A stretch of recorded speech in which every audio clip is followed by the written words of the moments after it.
Hello, everyone. Welcome. Morning. We've got Gordon here from Thezur Valken. Hi. How you doing? Great to have you. I met Gordon at a guitar show a month ago, I think it was. Yeah.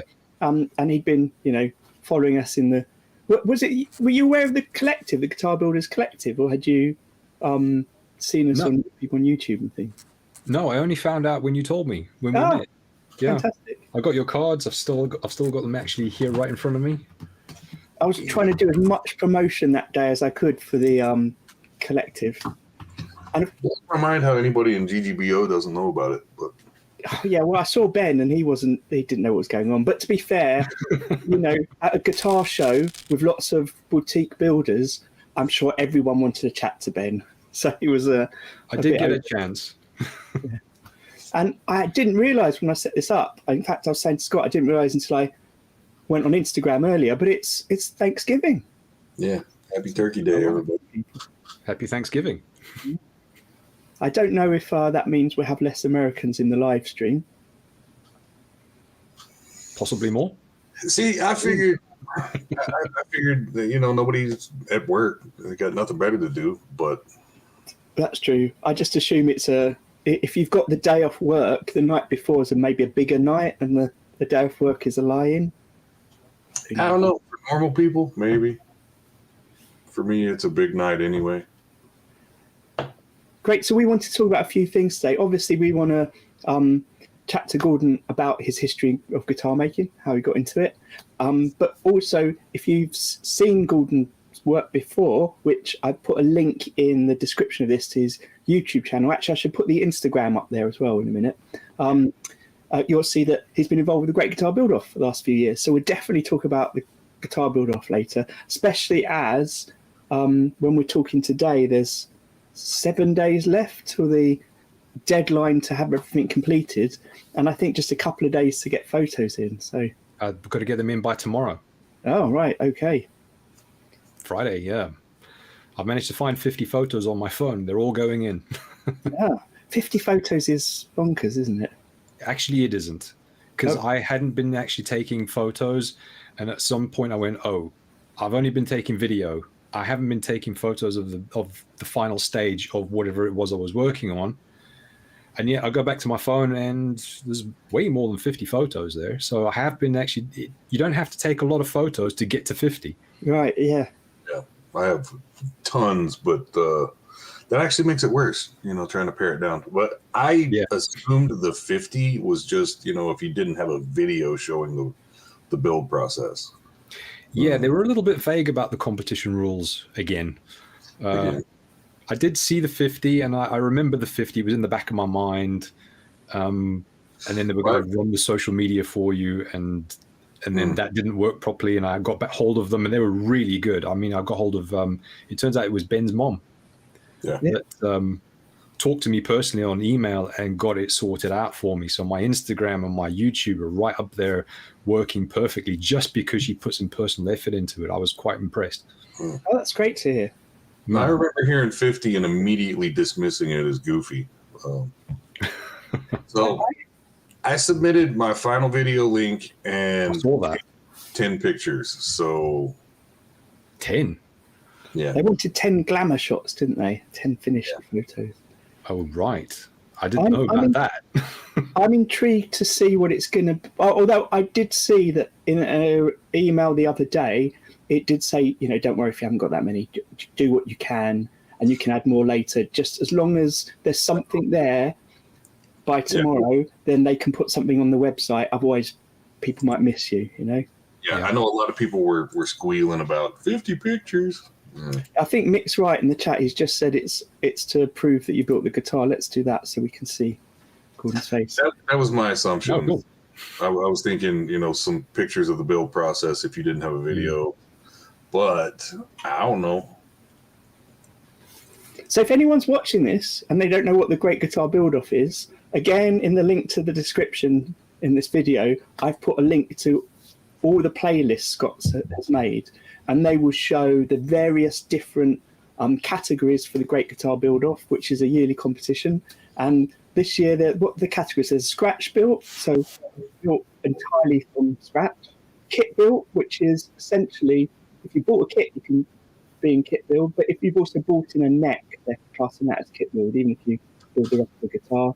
There's freestyle, if you make something that is maybe not a traditional guitar, like a lute or something. And then there's some professional categories, and of course the invitational, where they've invited a certain amount of YouTubers and guitar builders to compete to give theirs away for charity. Yeah, so Scott's the man for putting all of that together. And actually, when it's live, I'll put a link in the description, if I remember, for the Great Guitar Build-Off website, where you'll be able to go and see everyone's final builds. Because some people just looking at the pictures might be quicker than watching lots of videos of building. I think that's what everybody did last year for the voting. They went, oh, I've got to vote. Went to the website, saw the pictures and went, that one looks nice. Obviously, It was a good photo because they won. Yeah, that was kind of my thoughts. I'm like, I really got to figure out how to put some work into the photos, and I've got to figure out a good way to do that. And I just especially they get sold and go somewhere, and then I don't have access to them later. What I got's what I got. Ben did do a video about how to photograph your guitars. It was, sunlight is your friend, but do not take the photo in direct sunlight. Put it in the shade on a sunny day and take a photo of it there. I think as little background as possible, because my guitar went up, I had a beautiful photo of it, but unfortunately it had my tool board right behind it, so it was rather a cluttered image, and I don't think that worked for me. What I've been doing lately, my mother's house has a big skylight in the living room, and I put up a table in there and a black sheet, and then just so I can get a relatively uniform background, because I'm gonna bust it out in Photoshop and put some other kind of background behind it. Check out Scott's Instagram. He's done some great shots where you've taken your guitar and put it sort of with clouds and sky behind it that really complements the image. The guitar itself looks great. Yeah, it seemed to be something that was just not just plain boring, solid, but at the same time fairly subtle and not crazy. Oh, I think I know what would sell it for you. If you could put it into the hands of a famous guitarist. That would do it. Oh, AI, there we go. Let's fake it all up.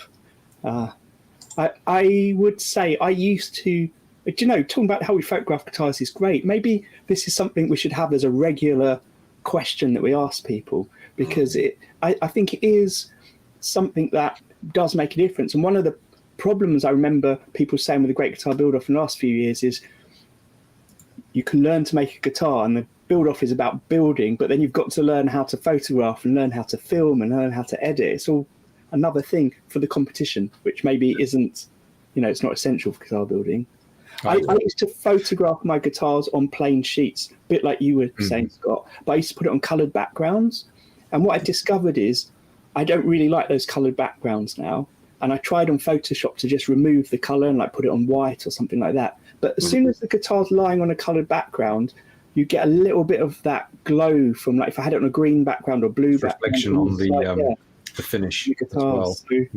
And if you've got any chrome or shiny parts, it'll show it right up. That's right. I think the black background is probably the best. Just let the guitar be the only thing in the image. The trouble that I've had especially since this one was glossy, that maple really needs some light to really show all the intricacy of that quilt. But trying to catch it without glare was difficult. So I've got a suggestion here, which is what I did for a very long time before I realized how much work it took, which is I would put my guitar in the position I like it, the plain background, and I would take loads of photos where I was moving my light source around. And then because all the guitars are in this more or less in exactly the same position, drop it in Photoshop. And then I used to cut bits from different photos, so I could make sure the fretboard was well lit without the light shining on the body, and the body was well lit without sort of shining on the chrome, or if my face suddenly was in a reflection, I could get rid of that. So composite. Ridiculous amount of work, though. I think there's I've seen something like that where you can take a single image and it will take the best elements of all parts of all different images and create a single good one. But I don't recall what that software is. I know with faces, that's built into the new Google phones, that software. So you can take a group shot with all your kids screaming or whatever, funny faces, take a few photos, and it will put them together. Make it look like you're alone on a beach, that one. Yeah. I really had trouble with that fretboard, that Wingate, because it's in person it's awesome, but you put enough light on it and it kind of photographs a different color. It's not good. So it's really hard to get a picture that adequately shows the pattern. But then again, it's hard to photograph a fretboard anyway because it's so thin and long. You can only get pieces of it, or 80% background and a little bit of fretboard. Is that a bolt-on or a set neck? Who? Yours. Mine? Scott. It's set neck. I've never done a bolt-on. I've done one, but your guitar is actually quite similar to the one I'm building at the moment. Nice. It's a fan fret using black wenge, set neck. I think the difference is I'm building a 7-string because I've never built a 7-string before. And every time I build a guitar, I want to do something different. I've never built a set neck. That's why I'm doing it now. I think you said the same, Scott, didn't you? Try and do different things each time. Yeah. Okay. As a builder, all the goofy things you see, you want to try. Fan fret. I want to try that. I want to see what it's like. Scalloped fretboard. I've never, I have zero access to these things anywhere else. I want to see what it's like. So the only way to do it is, to make it yourself and see how you like it. The asymmetrical carve on the neck, a lot of things like that. The only opportunity I would ever have to actually try it is if I made it myself. But something in my brain just says, every little new thing that somebody could want, I want to know that I've done it. I want to know that I want to be able to say that I've done it, and I'm confident that I could do it again. And then eventually kind of work your way into a niche, and exactly what it is that you like about everything that you've tried, and you just do that. Yeah. Well, like this, I've done 3 or 4 like this now, and I need a model name for it because I like, the 25.5 to 24 fan. I like the DiMarzio pickups, the asymmetrical carve. There are a lot of things about this build that I keep doing over and over again. I like. The hardware is super expensive, though. Yeah, it has been getting bridges, especially. I've noticed they've jumped in value. Recently. $150 for basically an ashtray. It's crazy. I think it was the Ibanez double locking tremolos, like the Edge tremolos. I was picking them up for 40 quid on eBay a while ago, and you can't get them for anything less than almost £300 now. Yeah. And they're just dried up on eBay. They've gone. You just don't get them anymore. You only get the rubbish ones now. Yeah. I'd love to do more, another headless or two. I'd like to do more headless, but the hardware is really expensive, and there seems to be no real standard. It's the only places I've seen that are fairly reputable are really expensive. Yeah, because you can get dirt cheap stuff from China. Yeah. I found that for some companies, I've emailed them in advance, not asking for discounts or anything, just asking them a few questions because I want to use their things in my builds. Yeah. And they've offered me discounts as a builder. So I'm not saying that it happens with all, but a few that I've spoken to, they've been so friendly and they've been so helpful. So it might be worth occasionally if you know you've got a thing you like using, especially if you're going to be mentioning it in your promotion, just I did try that. Ask for a discount, but just ask them some questions about how it's built. Yeah, I tried that once, but I got no reply at all. Fair enough. I've got to say, it hasn't happened all the time. So look, you opened up your page. Sorry, Scott. I was just going to say, I've thought recently about, seeing about wholesale, that you can get from some people.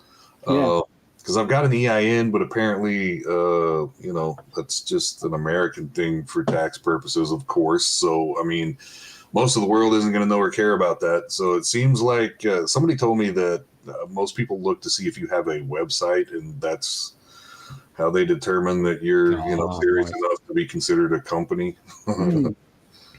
Okay, that makes sense. Kind of does. But got a new goal now. Make more plans. I was actually really good at making websites, so I don't want why I don't have one is unfathomable. I've avoided it for a real long time because I didn't want to really make it a business, but yeah. So I've put one up. It's just there's nothing there yet. Gordon, I put up Scott's guitar because we're talking about it. I wanted to put up yours because we were talking about it. I realised you've got lots of reels, which I want to ask you about in a minute because I love watching your reels. Is there a picture somewhere of your current build? I don't know. Hold on a moment. Let me have a quick look. I mean, you might be able to share your screen as well if you want. I'm going to hide this on the screen for a minute. One reason I asked that is because Nick in the chat has just asked what bridge you're using, Gordon. So he's obviously seen it in something.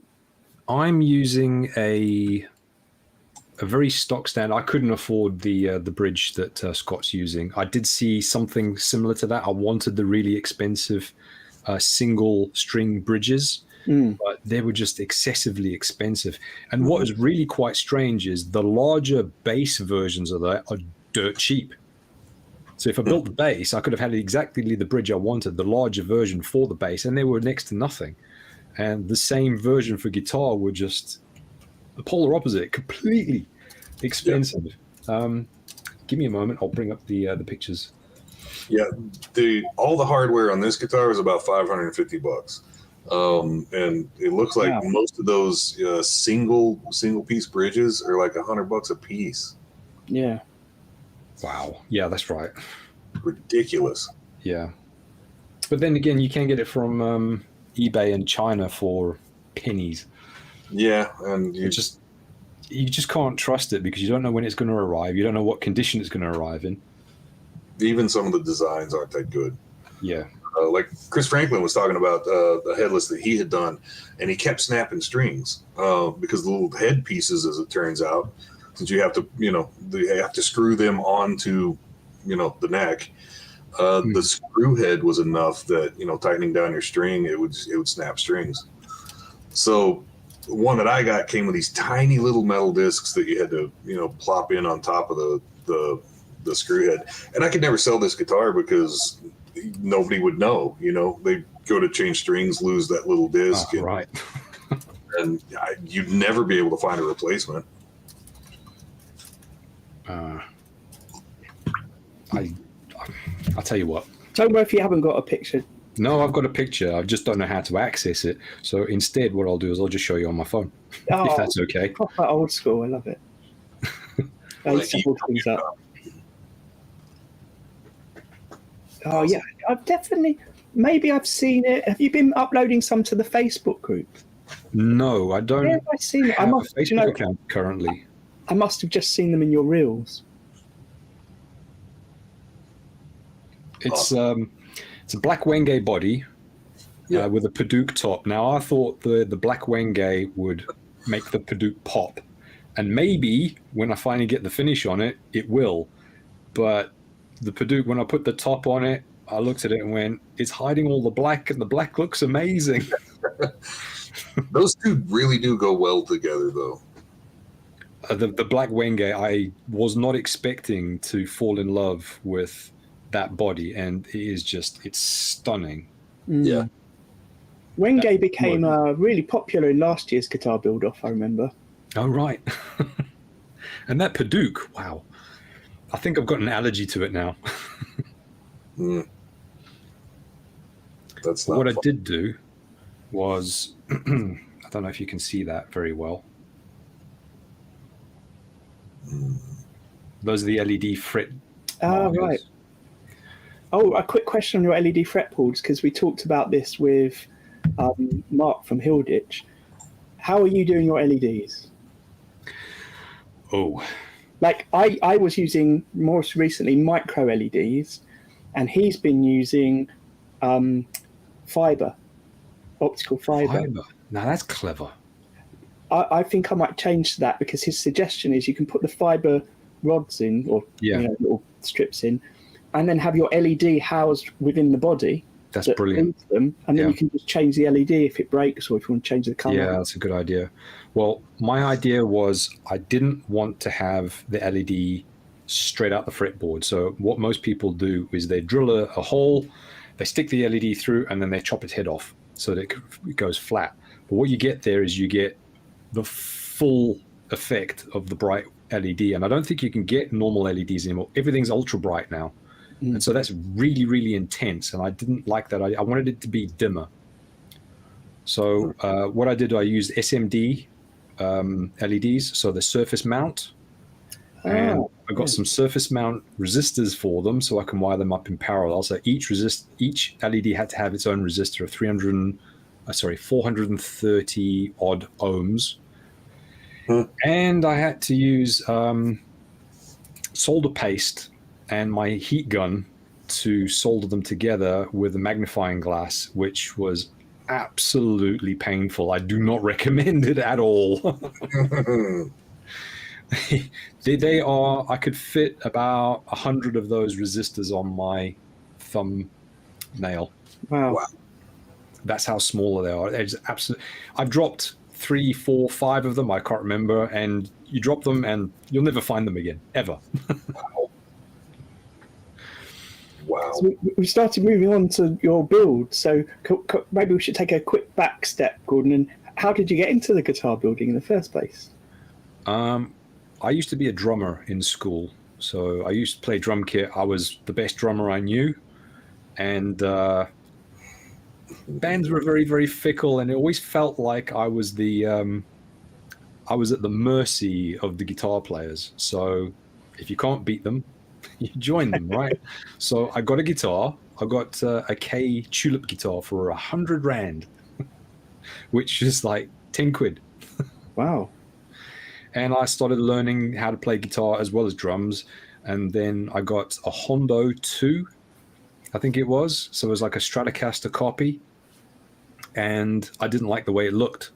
So I pulled it apart and I changed the scratch plate and I put something behind it and I changed the standard bridge to a Kayla tremolo and I put a locking nut on it, and it just went from there. And I was like, all I could think about all the time was guitars and building new ones, and I don't like what's available. I want something different.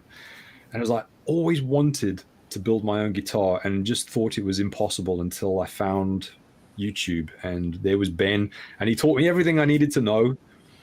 And I took all of his knowledge and I built the guitar I always wanted, and it's right there. Do you want to see? Oh yes, please. Let's get a wider shot for a minute. Do you remember this is the guitar I always wanted. I even had a picture of me on a beach, having just made it out of like a sandcastle.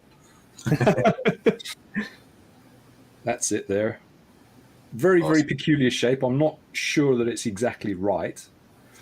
What I do like about it, one of the things is the design for the 12th fret, which is a glow-in-the-dark, half Cthulhu, half alien tripod, Martian tripod from War of the Worlds. So I don't know which one's left and which one's right, because I don't know which direction they'll be seen. Yeah, we can see that on the screen we're looking at. On the left is the tripod, on the right is Cthulhu. That's it, yeah.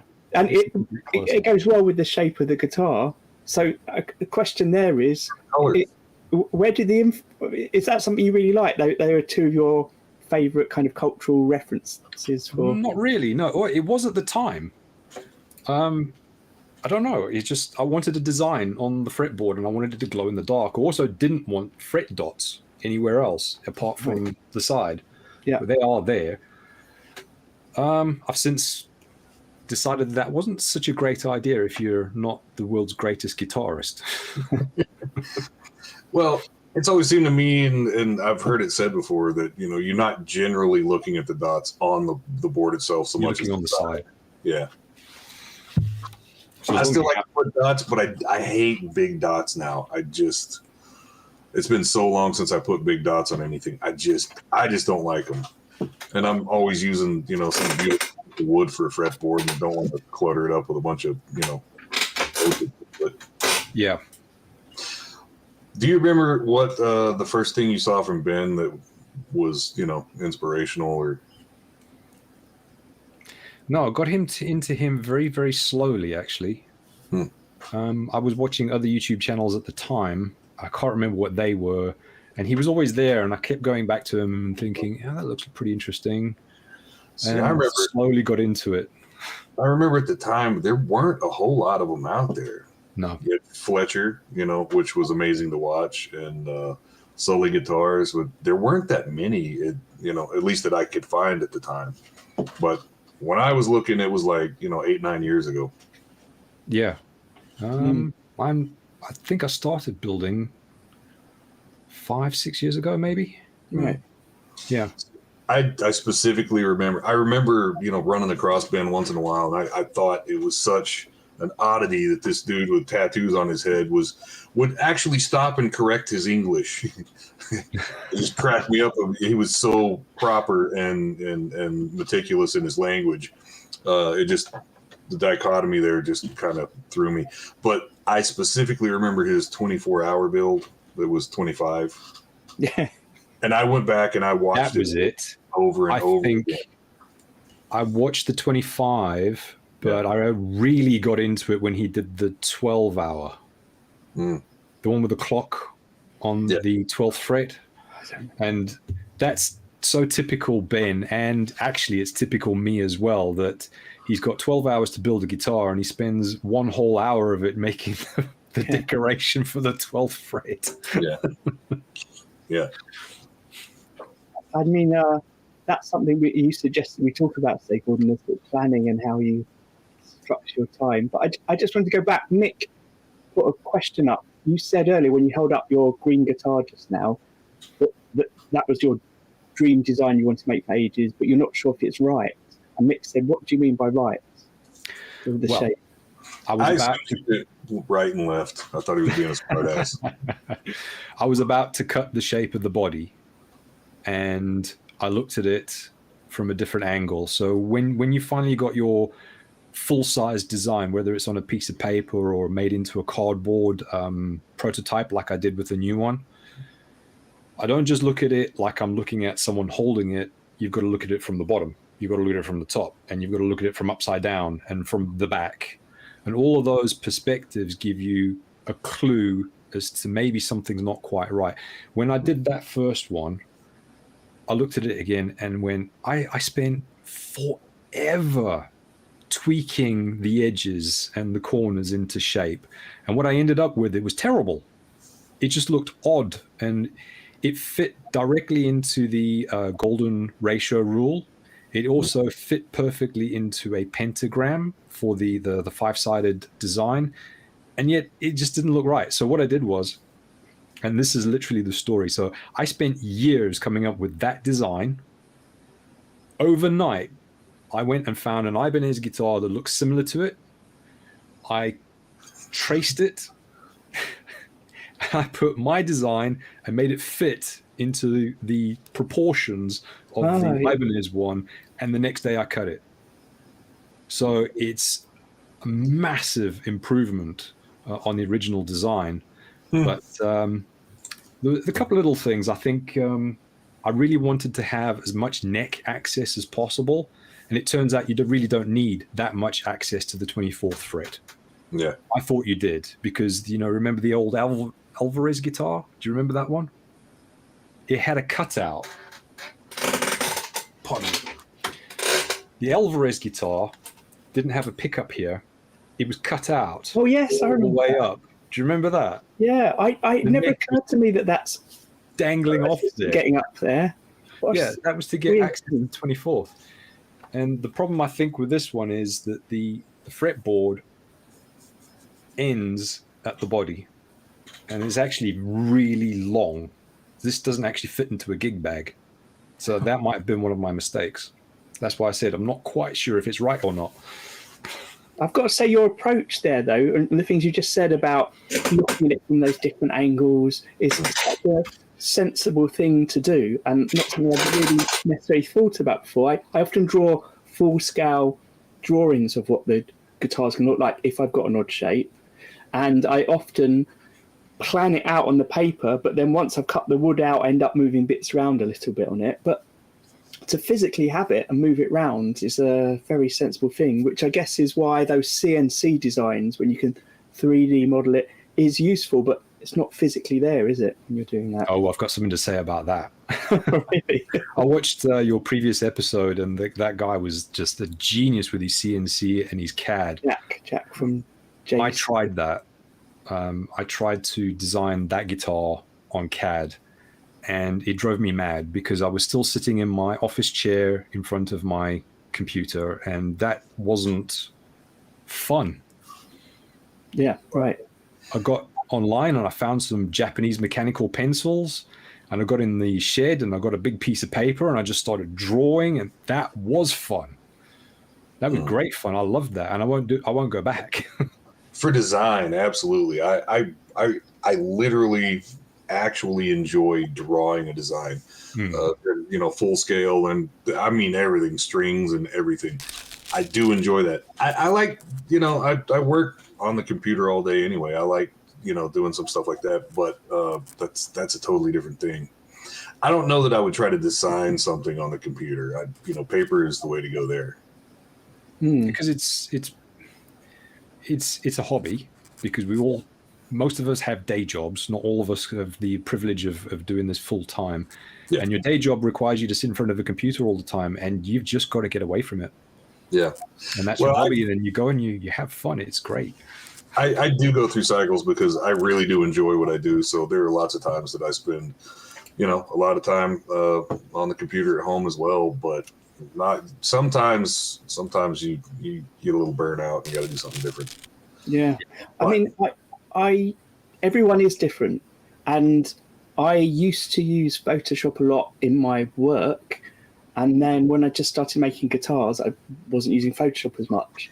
And because a lot of what I do is design work for people just repainting their guitars, I do that all on Photoshop because I love using Photoshop. I love doing stuff like that, but then I get to physically go and make it afterwards. So I feel like if my job involves so much computer work, maybe I would do it all by hand. But it's making sure I get to do multiple things that I like doing. Well, there's no wrong way of doing it. I mean, what was the guy on the last episode's name again? Is Jack? Yeah. He clearly enjoys working on his CAD. Yeah. And we are essentially, this is our cake making. We make cakes, essentially. And there's no wrong way of doing it. Yeah. I really want to develop that skill. I wish I'd had experience with it, but because I thought it just walked me out. I thought it would be kind of cool to have a digital, rendering of my designs, and if I could, print a small version on the 3D printer, as like a keychain to go along with the guitar you bought, that would be cool. Oh, that'd be cool. But trying to CAD an entire guitar is it's beyond my skills at the moment. I wouldn't try. I think there's a lot of tools available, so you just want to get a tool that could scan it and straight away convert it into a line drawing that you could then it's a CAD at that point. Yeah, I just assumed that with those it would not be all that precise and it would be messy. Lots of extra junk that And, you know, really wanting a digital model, you know, may force me to learn enough to be able to, you know, do some things in CAD. Yeah. And then you can send it off to Indonesia and produce them. Yeah.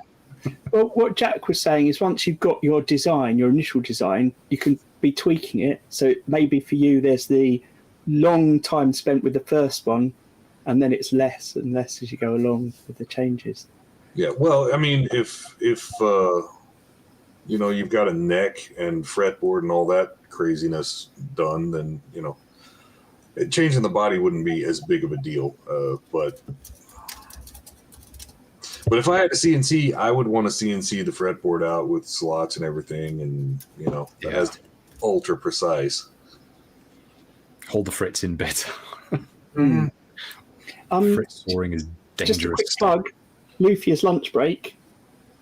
Tomorrow, there's an episode going live on my YouTube channel. There's someone called Lars Grape who's been doing a series over the last few episodes. And part of the method he uses when he's designing, and he designs by hand, is similar to what you said, Gordon. He said he sometimes just has small printouts of well-known guitar shapes and starts drawing over them and changing them and evolving them as a way of initiating some sort of inspiration or creativity.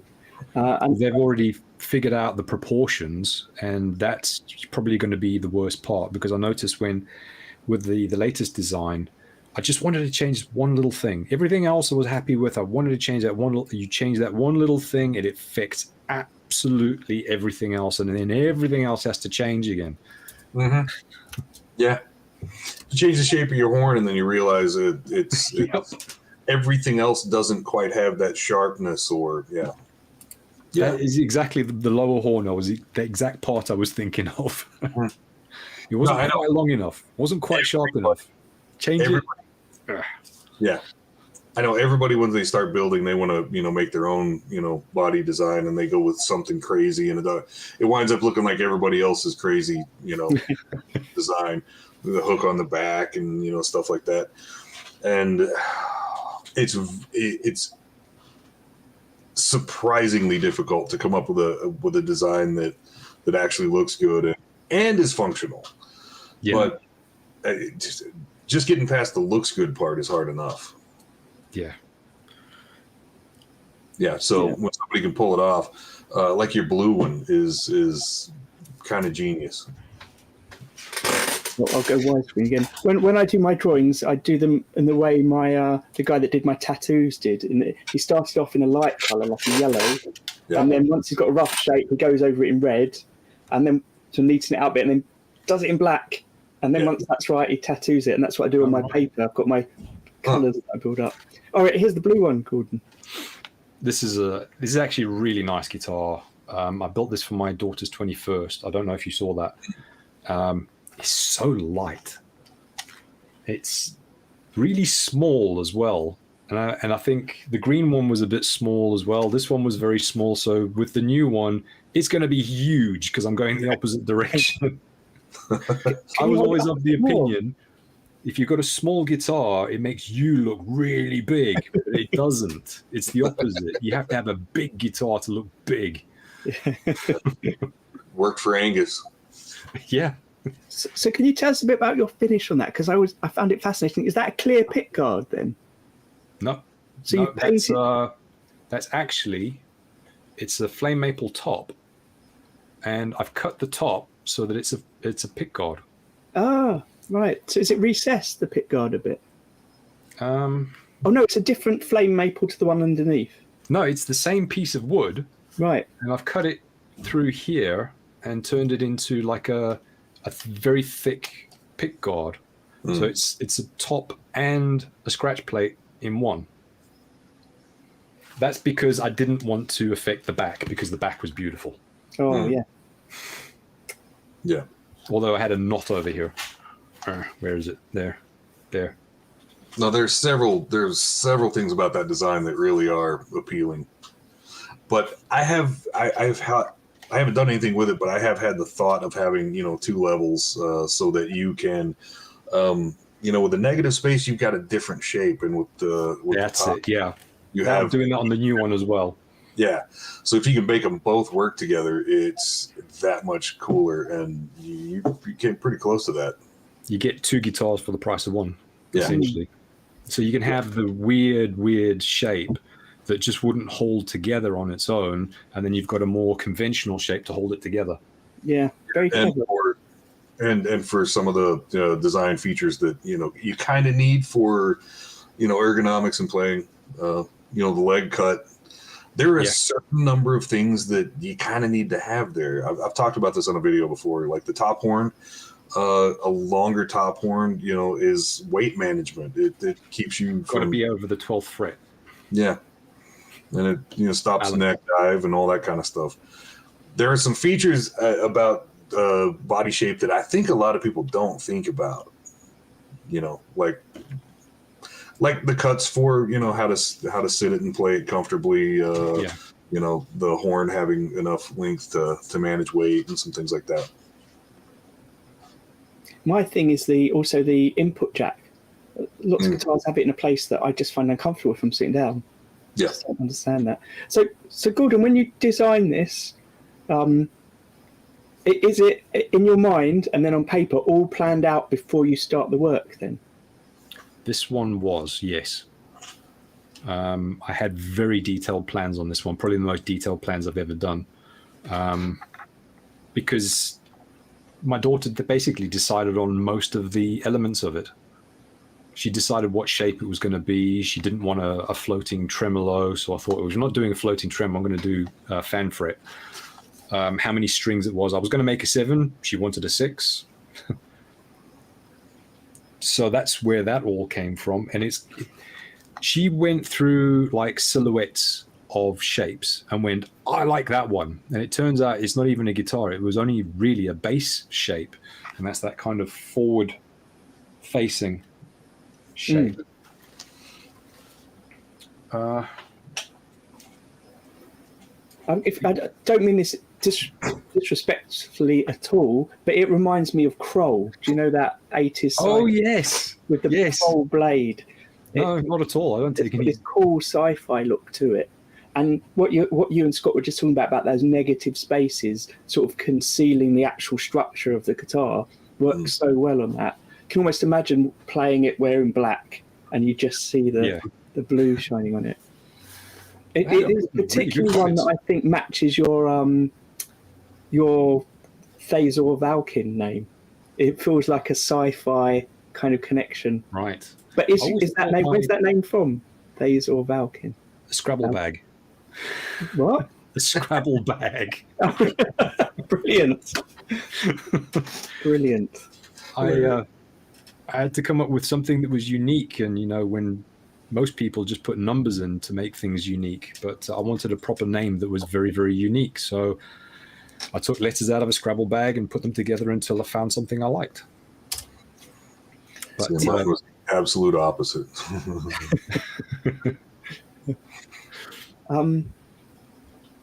So there's so many things to ask you, Gordon, and we're sort of going on naturally through bits as we're chatting. But I just want to go back to when we were talking about photos before. You've been putting up lots of reels of your working recently. Yeah.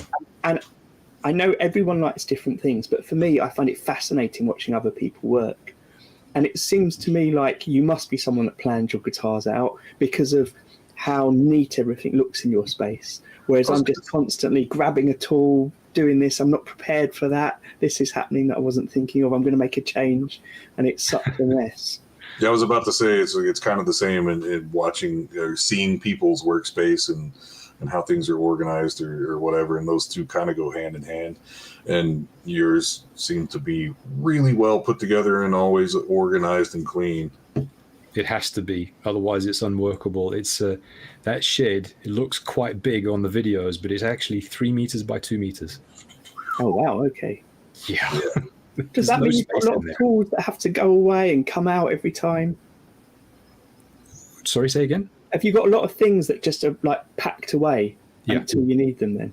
Yeah. So I have to lift out the bandsaw and put it on the workbench, pack it away. I've got to take out the bench vise, the wood vise, put it up, put the clamps on, put it all away again, take out the sander, put away this. Yeah, I know. Scott, you're cringing, and I cringe as well. It's not that difficult, but it is absolutely necessary because I just don't have the space. Yeah. There was a time that I had basically an entire garage to work in, and I still worked in a space about that size. I would love to have a few more sheds. So my dream would be to have the dusty shed. So that's where all the sanding and the cutting happens. And then I'll have a shed specifically for the chemicals and 3D printing and painting, and a different shed for something else, electronics. It would be fantastic. But every once in a while I have to go around with a vacuum cleaner and clean it all up, put all the tools back, and start the next job. See, again, I'm the total opposite. I actually enjoy the fact that my entire floor is just covered with crap. I just I have to say, I enjoy it when it's dirty in my space because it gives me the opportunity to spend an hour cleaning. And I often find in my hour cleaning, I can do that when I've got something I can't resolve, something like trouble with a build. That takes me to like another meditative space to sort of come up with the solution. I've got the same thing. Yeah, definitely. When I'm cleaning up, it resets everything ready for the next job, the job you're putting off. So when you make a plan to go to the shed, and I just don't. The worst part is filming. I could do the job, no problem. I go in there and cut some wood, no problem. I love doing that. Setting up the cameras, I don't want to do it. Yeah, it would be better if I put more time and thought into that part of the process. So other than the Great Guitar Build-Off, Gordon, why do you film? Why? Yeah. If it wasn't for doing the Great Guitar Build-Off, do you think you would still want to film it and put it on? Yes. Yeah. Yeah. I think I tried it once before. Actually, no, I didn't. I think I started because of the Great Guitar Build. It gave me the incentive to actually do it. I wanted to for the longest time, but never made a plan. And it came along, and then 2020 happened when the COVID thing happened, and he started his Great Guitar Build-Off with just a few other people, and everybody started jumping on the bandwagon. I was like, I want to be there too, and I couldn't do it. There was a month when I discovered, and I thought I missed it. We'd just gotten the shed, and I was still setting it up. I didn't have a floor or walls or anything like that, or the shelving or the tool boards or anything. So I recorded a video, and it never went up anywhere because I couldn't do it. Spending too long building walls and insulation in the shed. But it all paid off now to have a space to work in. Yeah, and I think I have had a few compliments about that space. Is the one place in my life that is properly organized. Look, I'm going back again. I know you said you had a photo that was cluttered because it had your guitar with all the that one behind it. And in fact, that's the photo I think that we've probably got on the thumbnail for this. It but is. For me, I loved it because I could see the guitar and I could also see your tools, and I like observing both. I think that's why I love your reels so much on Instagram. Thank you. Is seeing the tools and the way you're using them. And I love the fact people share stuff like that, because for me, and I know everyone's different, that's inspirational, seeing people working. I definitely keep going. It's been very difficult to try and get an audience, I've noticed. And I think that's because of inconsistent uploads, possibly. I think that's probably the main thing. I wouldn't have an answer. I've theorized that that's an important piece. I don't know with our audience. I really don't know. YouTube hasn't helped, I don't think. They seem to be chasing their tail at the moment, and the rules only really benefit the YouTube video. And so some people make YouTube videos which are really ridiculously stupid and short, that make you smile or chuckle for a moment and then move on to another one. Like the reaction video is a classic example. people watch it.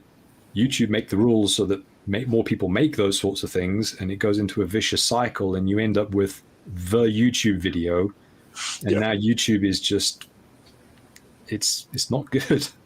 I mean, back when we found Ben, it wasn't just Ben, but everybody was making self-help, do-it-yourself type stuff, and we were learning so much so fast.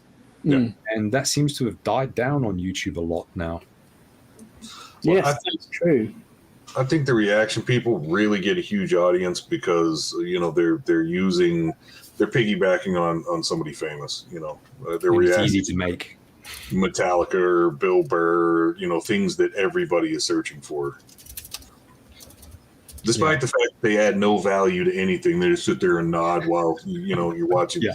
And just it has bothered me how people can amass a huge audience and make lots of money doing that stupid shit, while people like us are actually putting loads of work into adding value to the world, and then nobody sees it. Yeah. I think one problem is we're adding value to the world, but just a small portion of the world are interested in that value. So that makes it harder. But I mean, look at the subscriber count that Crimson has. I mean, there's still a large number of people out there that would be interested in this type of stuff. So while it is niche, there should be more than the 3,000 people that are watching my channel.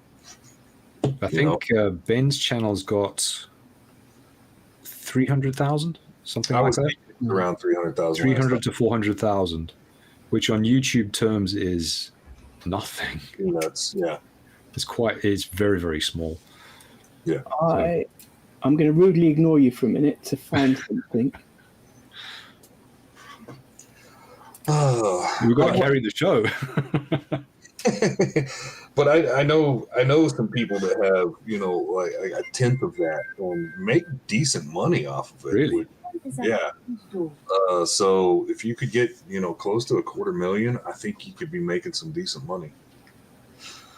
My dream, I spent about 2 seconds thinking about making guitar building a business, but same. Yeah. But if I could, but I also noticed most of the people that do make money doing it, they're doing classes, and they have, YouTube, and they have lots of other things to try to bring in money. And I don't think I could ever do classes. I mean, who the hell would take from me anyway? But if YouTube could start making a little bit of money, that would be fantastic. Yeah. Well, I saw, if you have a look at my older videos, and please don't, they're cringy. I modeled them. I basically copied Ben, and then realized I'm not Ben. Yeah. I can't share that kind of information. I can't tell you how to build a guitar because I'm only just learning myself. So I've changed tack, and it's basically, here's me working in my shed. Look at the cool stuff I build. Yeah. That's it. Yeah. I had always considered myself as a beginner that's trying to learn this stuff and just sharing my, screw ups. And that's part of the reason I called it Bonehead.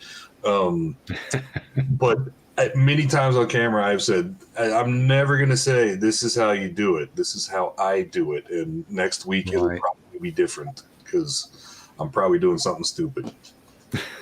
Well, I thought I'd found a little secret of my own, and I was going to share it. And the audio on my video was terrible. So if you look at my parts on YouTube, it goes parts 11, 12, 14, and it skips over. And that 13, I was like, everybody's going to think I'm superstitious. It wasn't. It was just because it was meant to be the video, and I couldn't make it work because the sound was so bad. But it was essentially the super glue and masking tape trick. Where to put the super glue. And I thought, I figured something out here. If you put the super glue on the more expensive part, if it squeezes out a little bit, it's going to go onto your cheaper part, and you're not going to lose as much money or work over it. So you put the super glue onto the guitar body and not onto the template. You can always get another template, but making a new guitar body is going to be expensive and time consuming. So I thought that was a good secret. That is I should it here now. Yeah, that is smart. So I disappeared for a minute then. I've just put a link in the live chat. So anyone that's watching this in the future, do check out the live chat, because something you might not have noticed, Gordon, because you probably haven't been reading it, is as soon as you mentioned you were a drummer, there's been a slew of drummer jokes. Yeah, I know most of them. But I saw, just by chance, YouTube fed this to me, Garage Dwellers Woodworking the other day. He's got 216,000 subscribers, and he put up a video of his first time building a guitar, which was only 3 days ago, and it's got 47,000 views now. But I haven't watched it all yet. It's on my watch later list. It was so interesting because he's a woodworker coming at it from his point of view, and he does say he's watched some Crimson videos to help him out, but he's doing things slightly different to how I've seen other people do it, and it is really interesting seeing his approach as a woodworker, and him like every now and then he'll say one thing he's learned about building guitars is you need loads of clamps and things like that, things that maybe he's got tools of but wasn't expecting so many of those tools to be used in that way, and how many of the things he said in it are, you know, basic woodworking techniques that you can take across. It was fascinating. Yeah, I'd like to see that. I want to see these drummer jokes now. I want to see if there's any I don't know. like standard drummer jokes, none of them are that funny, but they're all funny in some way. What was the one? What do you say to the what do you say to a drummer on your doorstep? Thanks for the pizza, here's your money. I like it. That was the one I remember. There is another one, but that'll take hours to tell. Mm-hmm. No, the only one I noticed the first time I heard it was for fencers. You know, how do you tell if the stage is level, if the drool's coming out of the drummer's mouth? What do you call a guy that hangs around with talented musicians? The drummer. I'd forgotten. A million years ago, I was probably still in high school, and we had this VHS tape of, I think it was Bon Jovi. Okay, and throughout the video, you know, they've got video clips and then live stuff, but throughout, they would have little interviews with each of the bandmates, and they had asked each one of them, if you weren't a musician, what do you think you would be? And every one of them said, well, I'd be a drummer. But the drummer was the last one, and I don't remember what he said, but then they told him that what everybody else's answer was. He was like, fuck you guys. You couldn't be a musician. What would you be? I'd be a drummer. Yeah. No, it's not good to be a drummer. They are talented musicians. I know what it takes, and they are superb musicians, but they don't get the respect they deserve. Yeah. Well, I've noticed every time I try to actually record some type of a demo or something, just how bad my timekeeping is. Yeah. That's what he's there for. Yeah. So it's added a newfound respect for drummers. Cool. Well, I haven't played drums in such a long time because of the lack of space. So I am now really a guitarist. I'm not a drummer anymore. Play guitar every day, but last time I played drums was probably years ago, unfortunately, which is a shame because it was great fun. I mean, that worked out well for Eddie Van Halen. But... Oh, yeah, of course. But then again, you're still alive, so there's that. But there was another one as well, another Pantera from Texas. Yeah, was Dimebag a drummer? Well, Vinny was the guitarist and Dimebag was the drummer, and they changed positions. I think I remember that. That's crazy, isn't it? It's crazy. Yeah, absolutely. Mate, well, you know, there's loads of multi-instrumentalists out there that are very talented. That does remind me of a joke, though.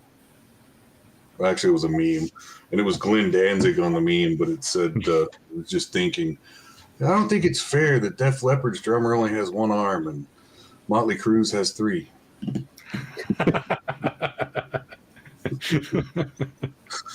Yeah.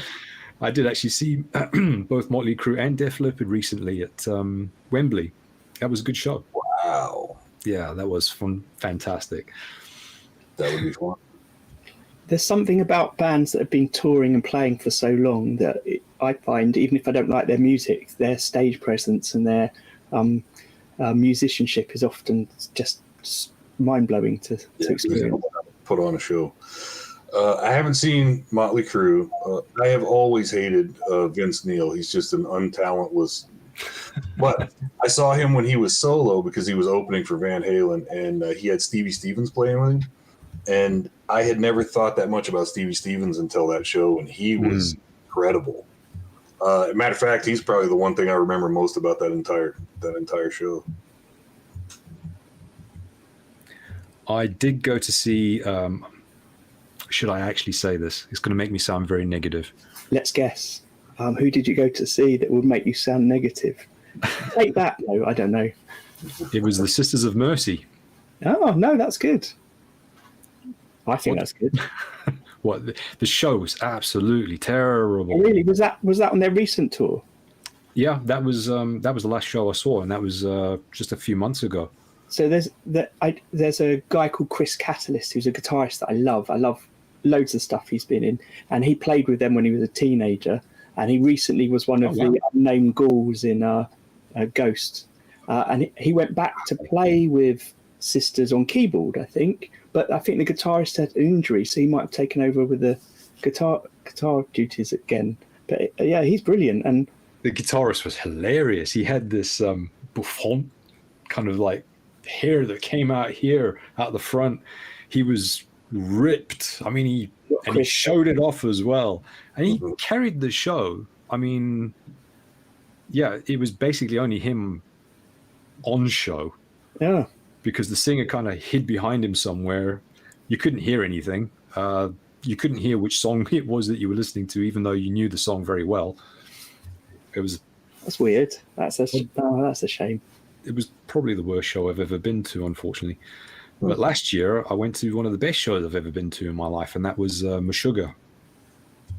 Do you guys like Meshuggah? I'm aware of them, but don't know them. Yeah, I don't know them very well. Yeah, that was... When you got to the show, everybody just went, no, not the end. This shouldn't be the end. Amazing. Keep going. No, they've already played the encore. It's over. And everybody's like, no, we want more. So, something I didn't ask you, Gordon, is when you make your guitars, obviously you made that one for your daughter, but that you're making for yourself, clearly, it feels like. Got nobody else to make them for.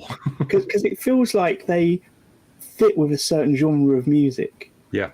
And but it sounds very interesting. Your music does sound quite diverse here, but I can absolutely see some of your instruments fitting with a kind of metally band or with Sisters of Mercy, but then at the same time, it's like someone from Motley Crue playing one as well, maybe with Bright Pink. Yeah. Oh, yeah. I've got a nice guitar collection. Have you guys got a big guitar collection as well? I've got 15 in my apartment, and that's not all of them. Wow. Okay. But are they, Scott? Are they ones you've built? Most of them, yeah. I've got 3 store-bought guitars still. Did you sell off most of your collection then of store-bought? I never had that many, really. But,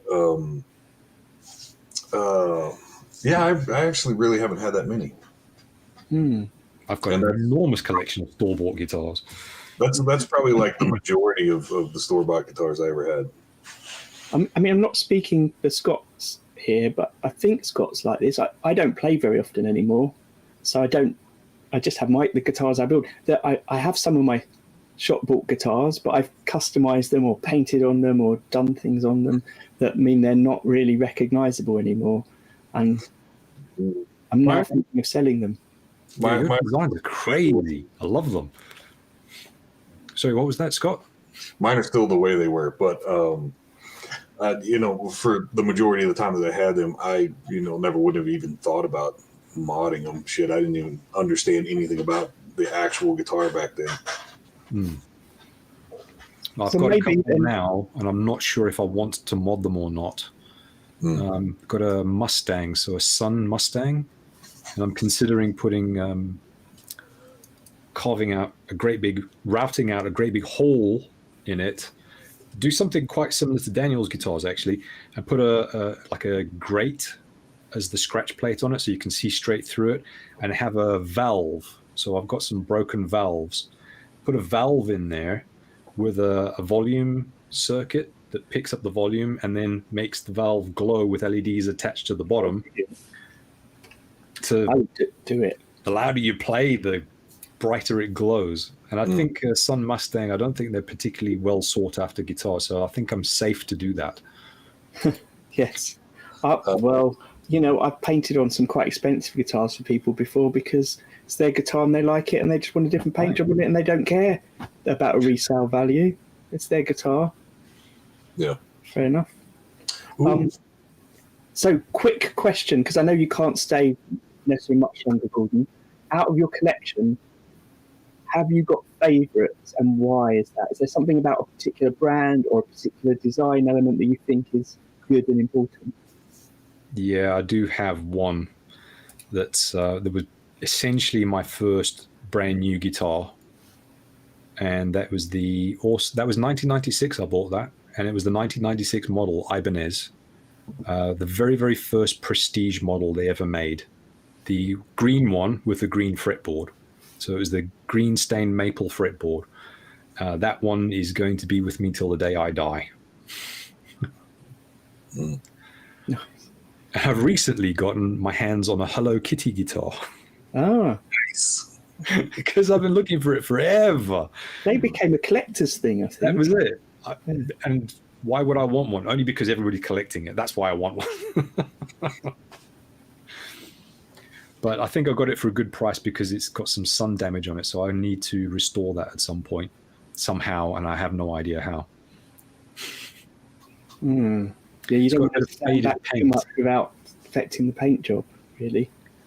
I'm thinking maybe just rubbing back the burnt paint to try and reveal the paint underneath might work, but the scratch plate's going to be a problem. Yeah. So wait and see. Hello Kitty guitar would be awesome. I mean, they sold them for... Sorry, what was that, Daniel? There's definitely videos of Zach Wilde playing on one somewhere. Yes. And Steve Stevens. Yeah. Oh, really? Brilliant. Yeah. I think it was Steve Stevens that made it famous. That was, as far as I was concerned. He played with Billy Idol. Yeah. Just as it's like a contrast. So it's to get up on stage and you either compliment yourself or you contrast yourself, and nothing is more contrasting than a pink Hello Kitty guitar. There was some time ago I was looking for some ideas on quilted maple, and I ran across one that was just bubblegum pink, the whole thing. Yeah. And it was incredible, and I thought I might have to do a pink guitar someday. You just did, didn't you? Although you kept it slightly purple as well. Well, I was thinking, I mean, purple was the main thing, but I was thinking if I could burst from, pink to purple, but I couldn't actually find pink dye. I wound up with Bordeaux, which really is more of a red. Oh, right. But it, in the center of all that purple, it really kind of does look a little pinkish. But I had the opposite problem because my kit guitar was a double neck V. That was the first one. That was the first guitar I'd really properly did. It was a kit. £600 worth of parts on a Hello Kitty guitar. Okay, cool. I've seen them go for £1,000. Wow. Yeah. Oh. That's why I wanted one. Didn't get it for any. I got it for a lot better price than that, obviously. What was I talking about? Your Flying V twin neck kit. Oh yeah, I bought some paint for that. It was candy red, and when I got it, I mixed it with some paint, and it turned pink. And I was very upset about that one. It looked like nail polish varnish. It was awful.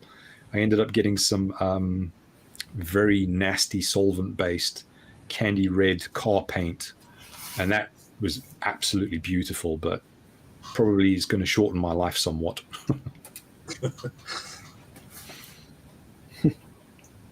Yeah, I do wonder with the paints we use. I've noticed lots of people going on to using oil finishes, and and I'm wondering whether, well, I don't know. I do so many paint jobs; it's hard to do some of that in oil. But there you go. I like to put on a polyurethane coat. I know that stuff is quite dangerous. It's solvent-based. I know that the car industry is using water-based. I can't seem to find the right stuff for that. But also, I'm wondering if the water in the paint itself might not negatively affect the wood. I don't think it would, but I'm not sure. I haven't tried it yet, but there's a company called Nitrolac who sent me some products that I've been using. Oh, cool. They're nitro-based, but they make a water-based poly that I want to try next. Yeah, I want to try that. A lot safer.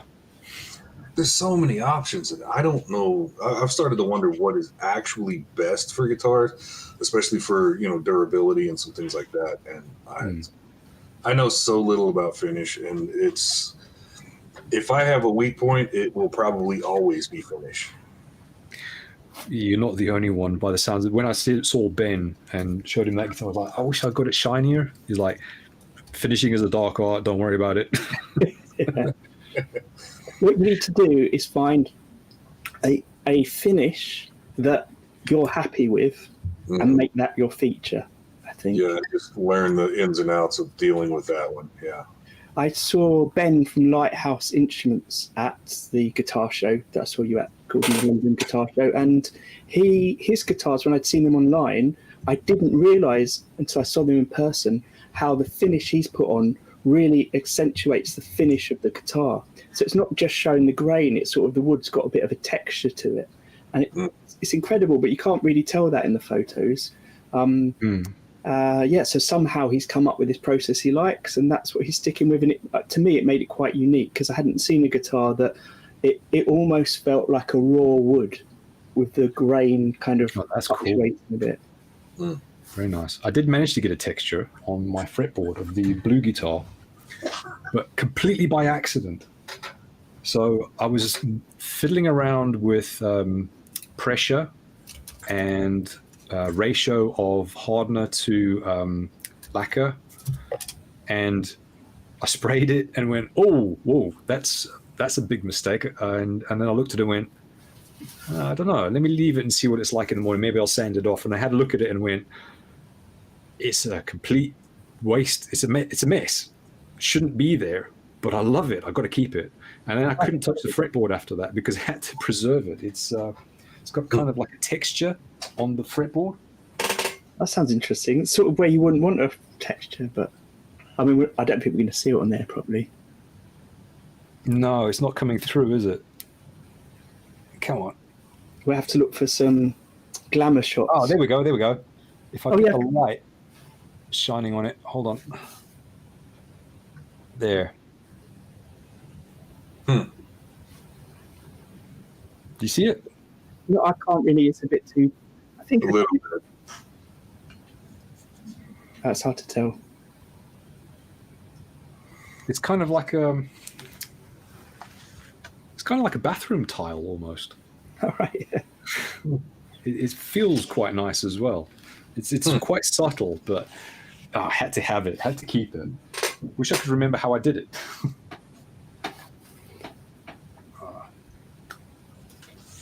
So, Gordon, once you've finished your great guitar build off, have you already got a plan for your next guitar? No, I don't. I struggled to come up with the idea for this last one, actually. I really didn't know I knew what colors I wanted, but I didn't know what the shape was going to be or anything like that. Actually, no, I've got some ideas kicking around the back of my head. The Shark guitar that I built, I want to explore that again, because I didn't build a body as such. It was a frame with a top. And I love that idea of making it light, because I know a lot of guitarists struggle with shoulder pain holding their guitars up. So I want to try and make them as light as possible. And I thought, why turn it all into sawdust when I can just make a frame and top it off? Yeah, that sounds really interesting. It's interesting to revisit something. Sorry, say that again. It's really interesting to revisit a previous design and sort of evolve it and change it. Scott, have you got a follow-up, your next thing? Recently I thought about it. I don't have a clue.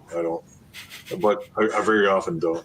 I do have some wacky ideas that I might go back to trying to experiment with.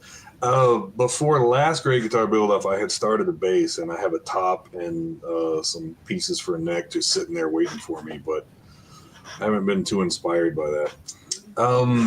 Todd had sent me 3 or 4 tops, and one of them is a burl that I'm probably going to have to find something to do with, but I really don't know. Yeah. Nice. Sometimes the wood is the inspiration, isn't it? Very often it was for me. Yeah. Great. Yeah.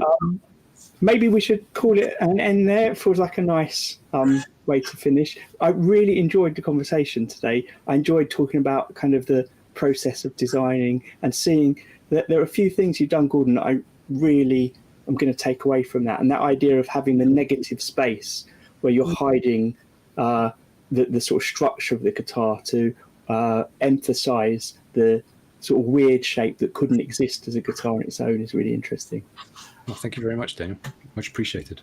Yeah. And thanks for having me. I've enjoyed this conversation myself as well. If you'd ever like me back again, I'd be more than happy. Well, listen, when you're saying that, let me just tell everyone what's coming up, because I've got a plan, but I don't know if it will work. We've been talking about. So next week, we've got Curtis from Goth Rider Creations on.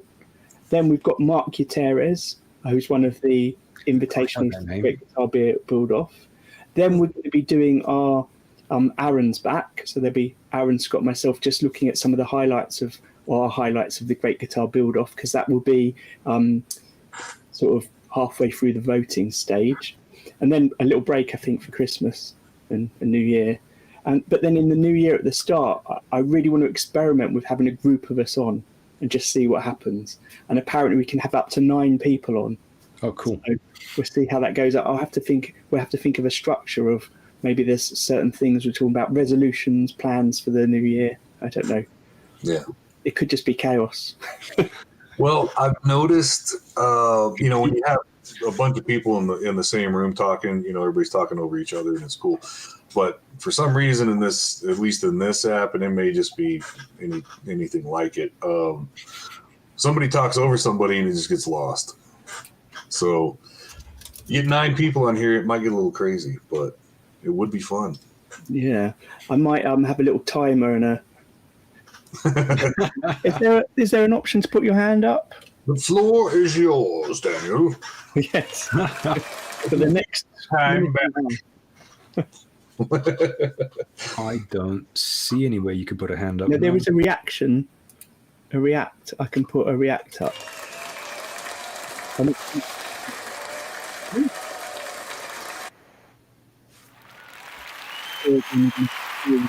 Pressing the buttons now. No, I'm not touching anything. Oh, here's one just for you, Gordon.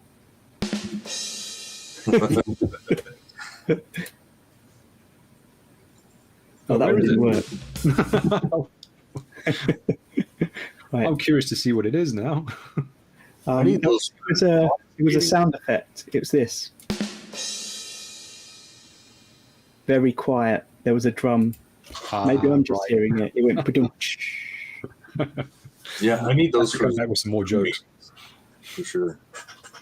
We've also got Mr. Glyn's pickups here in January, but just trying to confirm a date on that. So it's great to have such a mix. And earlier in the week, I started watching back through some of the old ones to just pull little clips out to edit together, to try and do a bit of promotion for it, and some little some little focused episodes that might be just about people's process, people's wood choices and things like that. Very cool. Would be cool. I'm trying to look at some of the comment. There's a lot of comments. Oh. Yeah, so if you're watching this in the future and not live, you should be able to pull up the live stream chat to watch, but sometimes it doesn't go up for a day. So if you're watching it just after this gone, you might miss it. You'll miss the drummer jokes. And tomorrow at 1:00, just GMT. I always want to say GMTV. We've got Luthier's lunch break again. It's a cool T-shirt too. Thank you.